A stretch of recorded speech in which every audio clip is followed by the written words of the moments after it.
Well, some sad news came down the pike yesterday. We're losing Karoline Leavitt as press secretary. But the good news is she's going to stay on in the Trump administration because he's not going to let that talent go. He loves her. She's been a great ally to him. But I honestly don't think, in my personal opinion, we're ever going to top Karoline Leavitt as a press secretary. I think she's the best that's ever done it. Besides the fact that I'm going to miss looking at her every day on news clips. That's a different story.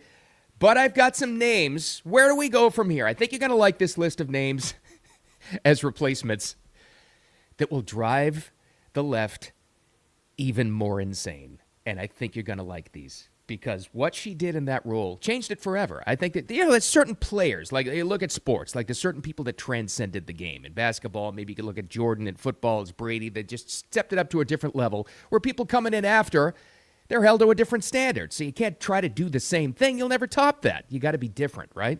Oh, we got different.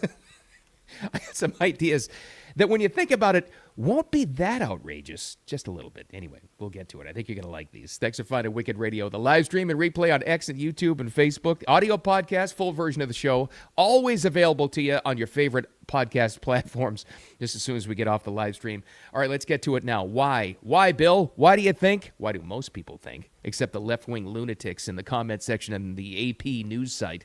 Oh, you should see those. Spend a little time, if it doesn't drive you too crazy, to look at some of the comments from the left-leaning, TDS-suffering victims out there about what they think about Karoline Leavitt leaving. They hate her. First of all, they hate her because she's beautiful. They just are. She's objectively beautiful. They hate that. They just do. They're just twisted. And then they hate it because it's like, well, she couldn't stand the lies anymore. These are the same people who just lived through what we just had in the previous administration. Anyway. Don't worry about that. Why was she the best? Because as a 27-year-old, 27, what were you doing at 27? I don't even know because I don't think I was doing anything. I was a radio worm trying to break into the business. Walked into that job in that viper pit of fake news and propaganda and lies, and she handled it like a boss from day one. Didn't take anything from them. And I think it's kind of like an extension of what Trump did. I've said this a lot. You've heard me say this. If there's one major accomplishment that we can take away from Trump, I think there have been a lot, but if there's one major thing was he truly showed most of the country how fake the fake news really is. And she did it, taking that ball and running with it even better. You want an example? Let's do a little best of reel. This could go on for hours, but here's just a little sample. You're not a reporter. You're posing in this room as a journalist. The executive branch. Who's the head of the executive branch? The President of the United States. He has the right to fire people within the executive branch. It's a pretty simple answer. With all due respect, only a reporter from the New York Times would ask a question like that. Of course, yes. The president supports peaceful protests. What a stupid question. Raquel. I've now been asked and answered this question 3 times by the both of you, and I've given you my answer. The president feels the same today as he did yesterday. Okay. Phil. And on my follow-up on what you had just said. Go ahead, Philip. Caitlin, I'm not taking your follow-up. I have a follow-up on something. It goes on. You get that. You would not take it, but didn't just yell at them. Like we've had press secretaries in the bag. Like remember Sean Spicer in the first Trump administration? He would just yell at him. No. He would just scream at him. She would do something different. She wouldn't take any crap in the propaganda and the garbage, but she would follow up with a very well thought out answer for something that actually got to the issue and was the best at redirecting what it was. She is amazing at that job and will be most likely at whatever she does in her life. There's just some people, they're just, you can look at some of them in entertainment. Yeah, some are in politics. Some are just in business. They operate at a higher level. That's her. So whatever role she has in the administration, and she is going to stay on in the administration, it'll be something else. But there's something more than that. No matter what you think of Kellyanne Conway, friend of Trump, she's been in the administration.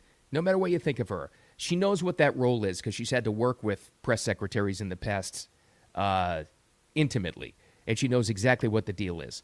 It's a good point she makes here when she actually talks about this, about the research that goes on behind the job. It's just not what you see on press clippings. Respect, Karoline. Jackie and you put it perfectly. She will go down as one of the best White House press secretaries, definitely for her work behind the podium, but her work behind the scenes that the public doesn't always see.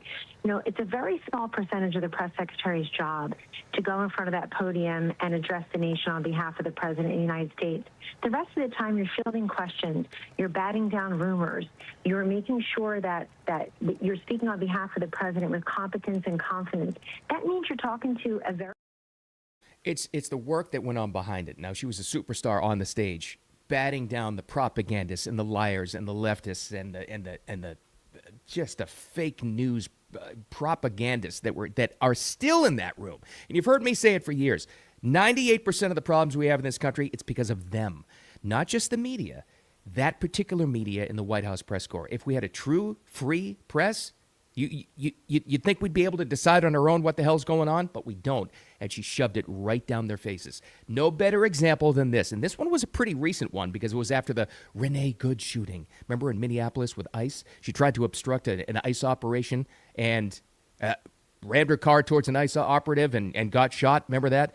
Well, here's a perfect example of a propagandist posing as a journalist in that room, trying to twist that story around, and she wasn't having it. I think this is her finest moment because this kind of epitomizes everything that she's about. And Jackie, you put it perfectly. She will go. And she wasn't having it at all. All right. So we got options here, but different kinds of options where we need to go with this. Who's going to replace her? You can't replace somebody like that. Like I said, she elevated the game. Who do we go? Where do we go from here? You could go to past press secretaries. I talked to Sean Spicer. You could bring him back again. You know, he didn't last too long in the job, and usually they really don't. She did a full, year and a half. Who could we go with? Well, if you want to go with another strong, attractive female, you could go with Alina Habba, Trump attorney. You could go with her. Yeah. So we have a mayor who's a Somali sympathizer who we've seen dancing around on stage with their flag instead of an American flag. And I'm supposed to sit here. Strong. Would be good. She'd bring the attractive Trump administrator official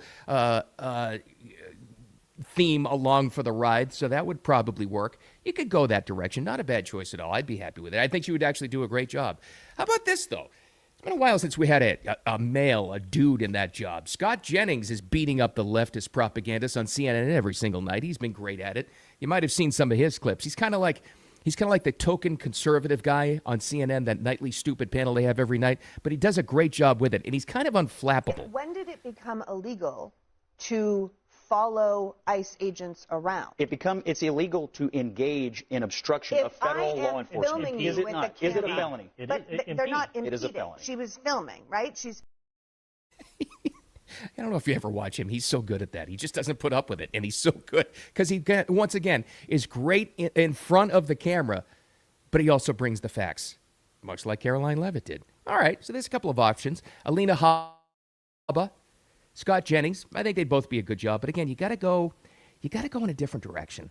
Where else could we go with this? Because you got to shock them up a little bit, and let's not forget. Karoline Leavitt's greatest accomplishment overall, besides shoving it right back into the propagandist's face, might have been, was driving the left even crazier.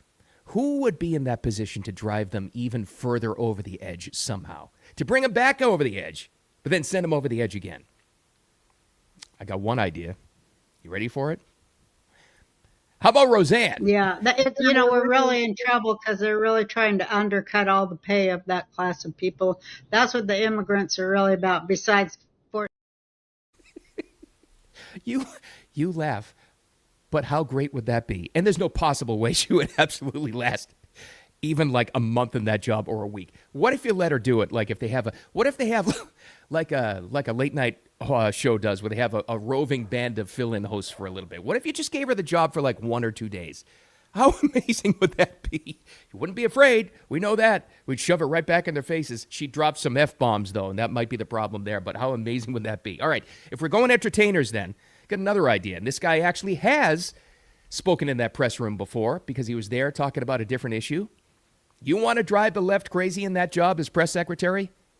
Bring him Kid Rock. Better late than never. I mean, I feel like people are finding out, really what type of man, that Trump is. And he's a terrific guy, and they know what I and plenty of people have known for 8 years. I mean, I endorsed him when he came down the elevator because I love the fact that he was not a politician. He was a businessman.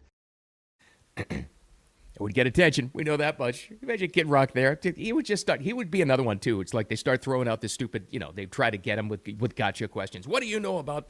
Kid Rock would just take off the sunglasses and say, what do you know about anything? I know the fans. I know the real people. All right, entertainment people. Let's see. Who else could we go with entertainment? You got to have somebody kind of bulletproof, that's for sure, because they try to attack you on everything in your character, and they attacked Karoline Leavitt on her looks. Now, you talk to normal people in this country, women and men, and they tell you, "Oh, that's a beautiful girl. She's beautiful. She's a mom. She's this and that," and they still try to attack her. Well, what if they brought onto the stage in that job? What if they had a black entertainer who was obviously pro-Trump, who's spoken on his behalf before, who comes from the hip hop world? How about Nicki Minaj? Well, I don't know what to say, but I will say that I am probably the president's #1 fan. And that's... Now, handling the questions wouldn't go too well. I think that might be a stretch. All right, I've even gone too far for myself. But I just love the idea that they couldn't attack her. I love it. They would try. They would try, and then they would get just beaten down by ordinary citizens or fans of hers for attacking her. And you would, by the way, on a serious note, you would actually bring in more people that would be more interested in what's going on with the administration if you brought in one of these entertainers. But now we're getting to something. So now we're getting into something. We got to have somebody who's a big name. You got to have a Trump supporter. You have to have somebody that's simpatico with the administration in there, and that job is press secretary. You got to have somebody that is famous, maybe, as long as we're going on that route, that knows what they're talking about, that knows the issues, right? Someone that definitely would drive the left insane, would drive those propagandist, fake journalists insane in that White House press room, but someone that they can't attack. Who would fit all of these qualities? All of it. Who could they not attack? I bet you some of you think it are already. I know you are.